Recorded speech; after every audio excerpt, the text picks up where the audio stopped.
Hey there you guys, welcome back. Today we will do a tour of the front yard. It's been a long time since we did a front yard tour. I think in the early spring we did it. Today is an overcast day, a perfect day for the camera to be out here. There might be a few raindrops, there might be a little bit of car noise, and there might be a little bit of wind noise, but deal with it. It won't take long. The front yard, as you know, is quite small, but it's looking really nice. As you can see behind me, we've got the two, I do believe they're Pretoria Canna lilies that are on either side of the door. They're looking beautiful, absolutely beautiful this year. Well, it's my first year for them, so they're looking great. Yeah, so I'll stop talking and let's just go for a tour. I hope you like it. So we're going to start off with the front bed, the front median garden that we tried to do the sweet potato vine and the pink wave petunias. So far it's looking really nice. Next year I think I'm going to plant a lot more wave petunias. The potato vine looks really good. Doing what it... Sorry for the car noise. Doing what it's supposed to do. I've got the purple fountain grass, not a perennial in my area, but I might dig one up and try to keep it through the winter and then divide it and then replant it in the spring, but I haven't decided yet. I still have some hardy geraniums, some cranesbill that are blooming quite nicely. These actually I found in a ditch a few years ago, and I dug them up, and they are making a beautiful impression on the front bed. So I also have some salvia in here, some sage of some sort, and I really like this. I'll have to do some trimming so that it starts getting some more flower production. And here we go to the main garden. We've got some, oh, I can't think of it, blanket flower. Is it Gaillardia? This is really nice. It's not looking so great right now. Actually, it looks like it's got some sort of problem on the leaves. The flowers are, it's got all kinds of new buds coming out. The last flush of flowers is now gone. If we were to maintain it a little bit better, it should never be without flowers. Got the nice boxwood. I haven't trimmed these yet this year, which is pretty outrageous. Usually I'm pretty diligent with pruning them. This barberry here, I've pruned several times. It gets really big and unruly, but I've been pruning it and trying to keep it in check. We'll end up changing this out for something, but I don't know what we'll do yet. Maybe we'll have something that's a little bit tropical. I was thinking about a purple corkscrew hazel because it grows slowly and it has that really nice, interesting branching. So yeah, we've got an Agapanthus growing right here. I really like the Agapanthus. Has a beautiful light blue flower. Really nice. Let's get a close up here. Really pretty. This is nearly hardy to my zone. I think it's hardy to zone 7, maybe 7B. At one of the greenhouses I used to work at in Niagara, they used to be kept in pots outside of a hoop house. So they were covered in snow and ice, and they would survive. So this might survive here, but I'm not going to take that chance. I will dig it up, and I'll put it in a pot and bring it indoors, maybe even in the garage. I might even leave half of it outside next year and see if it does survive. You never know. If we have a good winter, it might come through just fine. And I've got recently I've labeled my hostas. So this hosta here is Cameo. It's a dwarf variety of hosta. Got some Lantana and some pansies. I haven't really been maintaining my pansies this year. In the past, I've made videos on how to keep your pansies looking beautiful. And I really haven't had time to be out here and deadhead. But if I was to do it regularly, they would have even more flowers than they do now, which it doesn't say much because they don't have much flowers. Just had a mosquito on my arm. Got another nice dwarf hosta here. It's a Tiny Tears hosta. I like this variety a lot. It's quite small. Next to the Tiny Tears hosta, another mosquito. Next to the Tiny Tears hosta, we have more Lantana. Lantana is so pretty. I would love to bring some inside and grow it so it's bigger, but Lantana is prone to thrips and other small insects. So to bring that inside would be to sacrifice a lot of my other plants. Every time I do these videos, I forget the name of this grass. I love this grass. It starts with an H. Again, if you guys tell me what it is, something aurea, but I will make a label for it like I did with the hostas. Back in the back here, I don't know whether you can see, but I've got the bunchberry, the type of dogwood, a creeping dogwood. Beautiful, beautiful flowers in the spring. Maybe I'll show you some of those when they come out. But hopefully, fingers crossed that it survives. It is an undergrowth plant, so it likes the shady spot under the Japanese maple. Got another hosta there in the pot that's got a flower way, way up. As you can see right here, those purple flowers are from them. That mosquito bite really itches on my arm. Really itches. Get back here, we see the Japanese maple looking beautiful even though it had all kinds of winter damage. You'd never know it. And there's the grass down at the base. Really looking nice. We have some more lantana down here. And wow, that is such an itchy mosquito bite. Sorry for the camera work, I'm itching my arm right now, on my leg. Another beautiful boxwood. Again, I haven't pruned this boxwood. I haven't pruned any of my boxwoods in the front. Got the creeping, tall garden phlox. Starting to get the powdery mildew, which they are prone to, which is very frustrating. I need to spray them with concoction to stop or slow the growth of that stuff. But I'll cut it down anyway soon because it's almost finished blooming. I love it. It's a beautiful pink. This is the Miscanthus sinensis maiden grass. I love this grass, but next year we might do something a little bit different. The majority of this grass didn't make it through the winter, which was quite sad.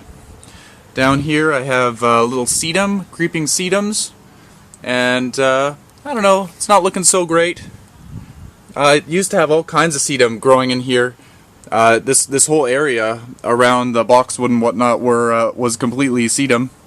It was actually this variety here, but for some reason maybe the rabbits were eating it, and that's where it all went. But this stuff usually is tough as nails, and it seems to have died off. This whole area, I don't know whether you can remember, but if you go look through some of my other front yard updates, it's right around the corner. Nice gust of wind. Another beautiful boxwood. I don't know how they keep their shape so well. I've got some gazania, and I've got two other varieties of hosta. This one I don't know what it is. This one's Hosta June.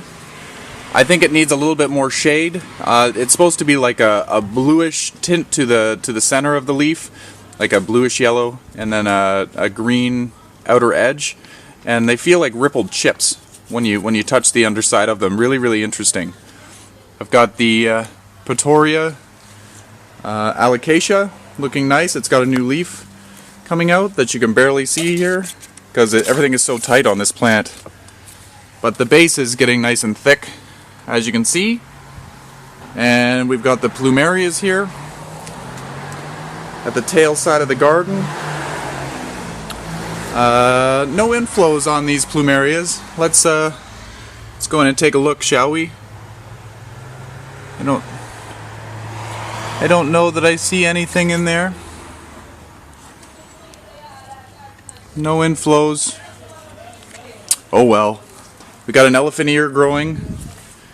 Back in behind everything else. We've got some Caladiums here. We've got the red and then the white together.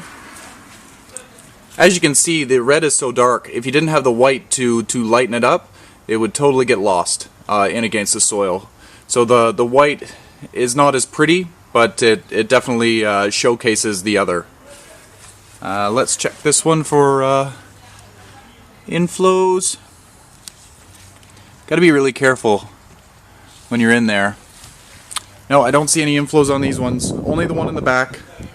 And we got this spider lily. All of these babies are growing really, really well. As you can see, we've got lots and lots of babies down at the base. Hopefully next year we'll get some flowers on some of those. I can't wait to see how big the bulb is down at the bottom. As you remember last year, or sorry, in the spring when we planted it, it was about the size of a large orange, like a softball size. I'm not going to say as big as a grapefruit, but it was close. Actually, while we're doing this update, might as well look at the Amaryllis here at the side of the house. The Amaryllis are doing okay. I should be starting to put these into dormancy now. They don't get a lot of rain where they are. So, yeah, they're looking okay. This one here has been getting waterlogged because every time we've had a big storm, it's been sitting in this thing that doesn't have any drainage, and it's been sitting in a pond. I've had to take it out so that it was able to dry out. They're looking good, the Amaryllis. I hope that these ones here flower. These ones haven't flowered in a few years. These are ones that I got from my mother.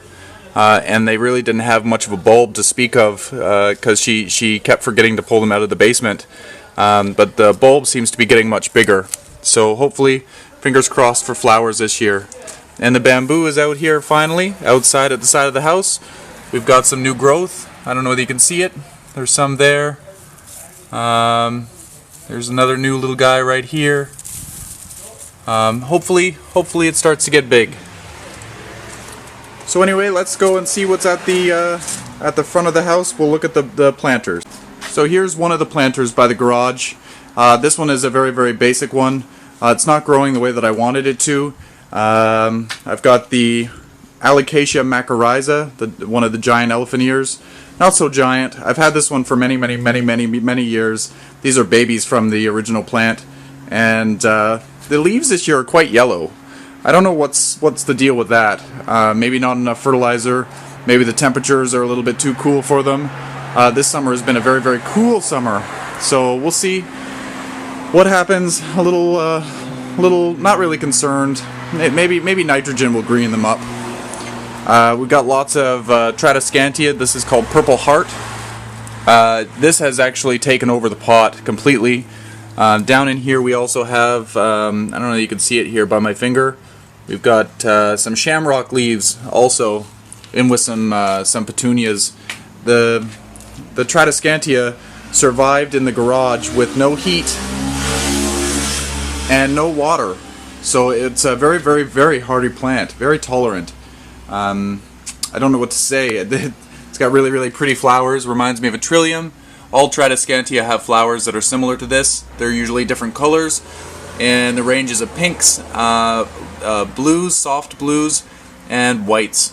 So yeah, if you've never grown Tradescantia before, I recommend them. Really, really easy to grow. Let's go check out some more baskets, or planters. So here are the planters in front of the house. You'll probably see me in the window.